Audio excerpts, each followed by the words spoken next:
Chers fidèles, d'abord quelques annonces.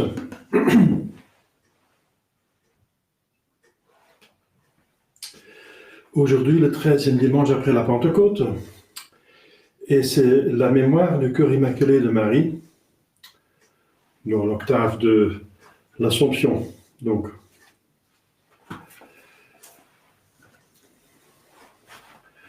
je vous demande des prières pour une de nos fidèles qui a contracté une maladie très grave, et pour le centre de messe que je suis en train de reconstruire pour le côté néerlandophone de Saint-Dorp, c'est un magasin que je suis en train d'aménager, et pour le côté francophone, comme vous savez, on a acheté une ferme, mais la vente n'est pas encore terminée, donc ensuite il faut faire des travaux. Merci beaucoup. Au nom du Père et du Fils et du Saint-Esprit, ainsi soit-il. Chers fidèles, aujourd'hui, dans l'Évangile, notre Seigneur Jésus-Christ fait de nouveau, n'est-ce pas, des miracles. Il guérit 10 lépreux. Notre Seigneur Jésus-Christ est Dieu, mais dans sa miséricorde. C'est l'incarnation de la deuxième personne, mais dans sa miséricorde, par miséricorde, pour la miséricorde, pour la rédemption.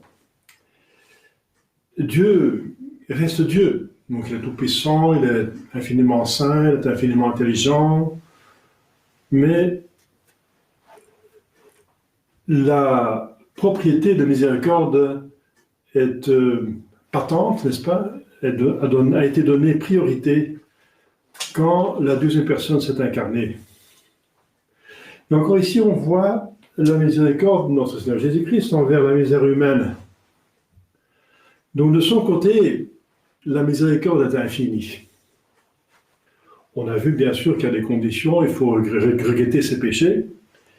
On voit ici 10 lépreux qui ont une maladie donc très grave, qui isole le malade de la société humaine, qui le rend incapable d'exercer un métier, etc. Donc, qui donne des problèmes très grands, n'est-ce pas, une grande misère. Comment subsister, comment se soigner, et une mort est garantie dans un délai assez court. Alors, on voit quand même une attitude assez admirable de ces 10 lépreux. Premièrement, parce qu'ils s'adressent à notre Seigneur Jésus-Christ, et ce qui honore en même temps sa toute-puissance, parce qu'il peut guérir, et sa bonté, parce qu'il veut guérir.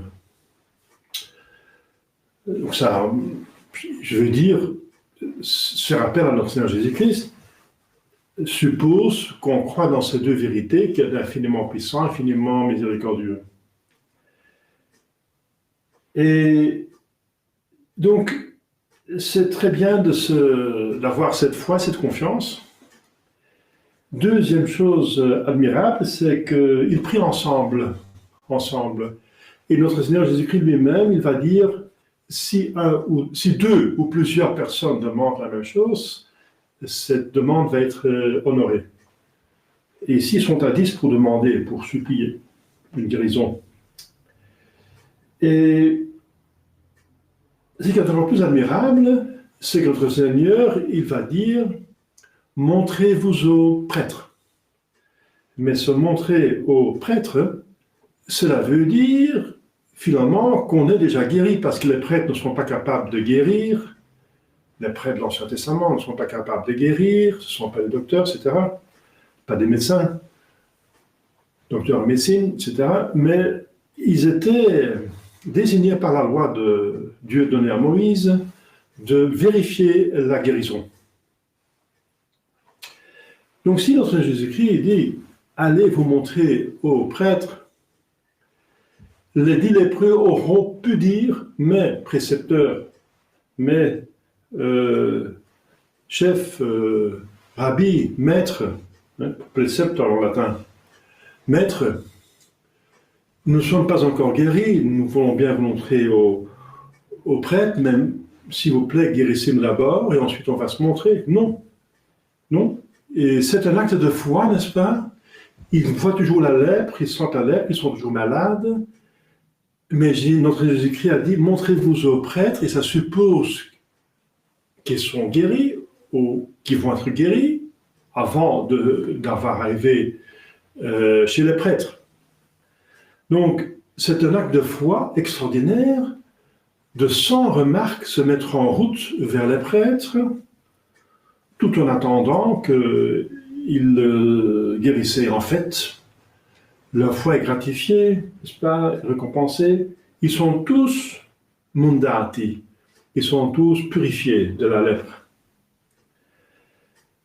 Mais alors, il y a un débâcle, n'est-ce pas, parmi 9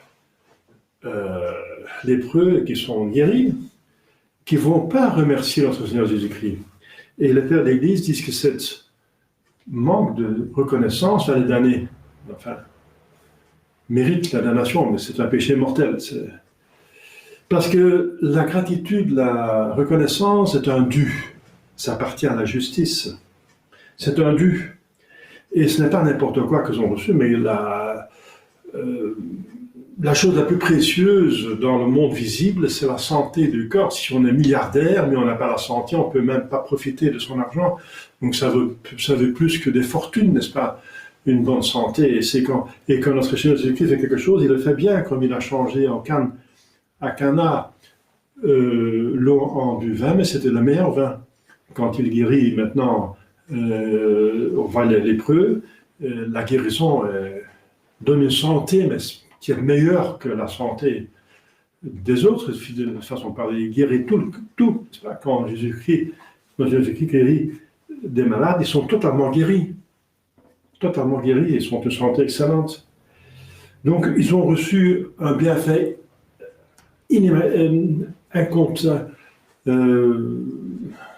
incalculable.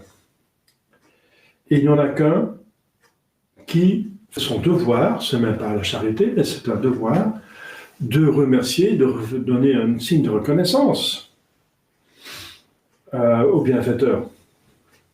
Il revient pour remercier notre Seigneur Jésus-Christ, et bien sûr, après, il va bien obéir, il va se montrer au prêtre.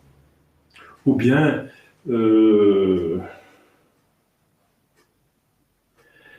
après, le texte ne dit pas avoir s'être montré au prêtre, il est allé remercier notre Seigneur Jésus-Christ.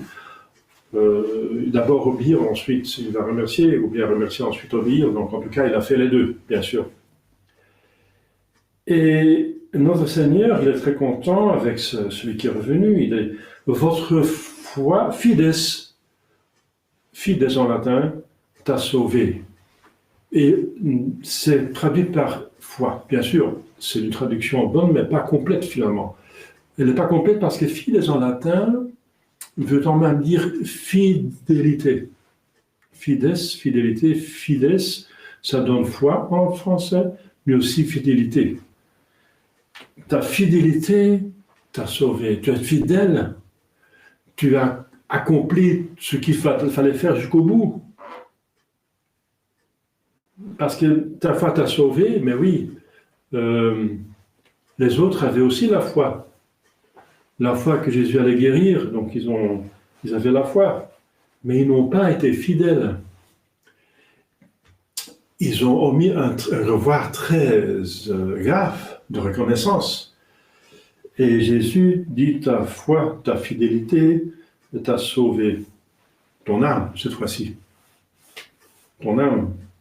Parce que les autres, disent les pères, donc il était déjà guéri, donc si notre Seigneur dit sa fidélité t'a sauvé, ça veut dire qu'il s'agit d'autre chose, de son âme qui soit sauvée, ça veut dire que les autres ne sont pas sauvés. Ça veut dire, chers fidèles, cet évangile, c'est un appel à notre reconnaissance, un devoir de reconnaissance qui est très important. Reconnaissance envers notre création. Nous existons pour l'éternité. Nous sommes immortels, notre âme est immortelle. Et quel avenir n'avons-nous? Un bonheur ineffable qui dépasse toute imagination des saints Paul.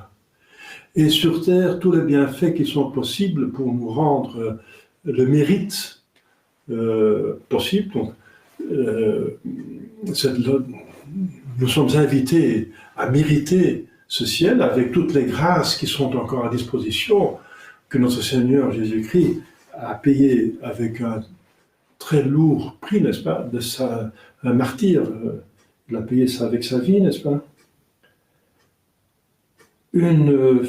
Voilà, la reconnaissance envers Dieu créateur, envers Dieu qui nous tient en vie, la Sainte Providence, qui nous donne tous les jours ce dont nous avons besoin, et les grâces pour aller au ciel, et le ciel lui-même. Ce sont tous des dons infinis, finalement. Oui, infinis. Parce qu'il donne une participation à Dieu. La création donne la participation à son être, la providence à son bien-être, la rédemption à sa Sainte Trinité, n'est-ce pas? Et le ciel au bonheur. Au bonheur, Dieu est bonheur, Dieu est toute jouissance, n'est-ce pas, des biens. Dieu est heureux, de manière infinie encore, il partage ce bonheur. Donc la reconnaissance, si seulement nous serions reconnaissants envers Dieu créateur, n'est-ce pas, alors on serait humble, on reconnaît, on adore. La reconnaissance porte aussi à accomplir tous les devoirs, tous les dus, si on est reconnaissant, on va faire du bien à l'autre. Le premier bien qu'il faut faire à Dieu, c'est d'obéir à sa volonté. Et sa volonté, c'est de nous rendre heureux, parce que les commandements nous sont donnés comme des moyens pour aller au ciel, avec la grâce. Donc être reconnaissant, c'est vouloir lui donner quelque chose de retour qui fait aussi plaisir. Eh bien, ça nous rend heureux, vous voyez, c'est une reconnaissance, nous sauve. Si on est reconnaissant envers le Créateur et la Sainte Providence, on va bien vivre bien, honnêtement. Si on est reconnaissant envers la rédemption, on va bien user de ses grâces, on va bien répondre à toutes les grâces, comme la Sainte Vierge. C'est une voie magnifique pour aller vers la sainteté, être reconnaissant d'une manière appliquée, n'est-ce pas? De s'appliquer à la reconnaissance. Voilà, chers fidèles, ce que nous pouvons demander à notre Seigneur Jésus-Christ, c'est de nous donner le ciel pour le remercier dans toute l'éternité. Et on va faire ça de tout cœur, et ce sera notre bonheur. Demandons à la Sainte Vierge, qui est maintenant, qui montre, dans sa fête d'aujourd'hui, le cœur immaculé, qui montre son cœur, c'est encore finalement Dieu qui nous aime à travers d'un cœur de mère, parce que la Sainte Vierge est la servante du Seigneur, et elle est remplie par le Saint-Esprit, elle est mue par le Saint-Esprit, inspirée par le Saint-Esprit, elle donne de Saint-Esprit, des dons de Saint-Esprit dont elle est pleine. Elle est remplie, elle est pleine de grâce. Et donc, Dieu nous aime avec un cœur d'homme, notre Seigneur Jésus-Christ. Magnifique. Mais il va plus loin, il veut nous aider avec un cœur de mère, parce qu'un cœur de mère encore plus tendre, n'est-ce pas?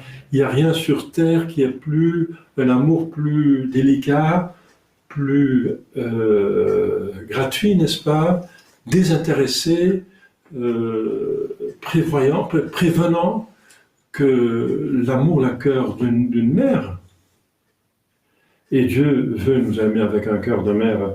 Et c'est pour ça qu'il nous a donné la Sainte Vierge, la mère des mères, qui l'a remplie avec ses dons, ses grâces, pour nous aimer en son nom. Et lui, le Père, il a donné une mère, n'est-ce pas, il nous a donné une mère. Voilà, demandons à la Sainte Vierge d'être reconnaissant dans la foi, de suivre la reconnaissance comme comme une voie vers le ciel.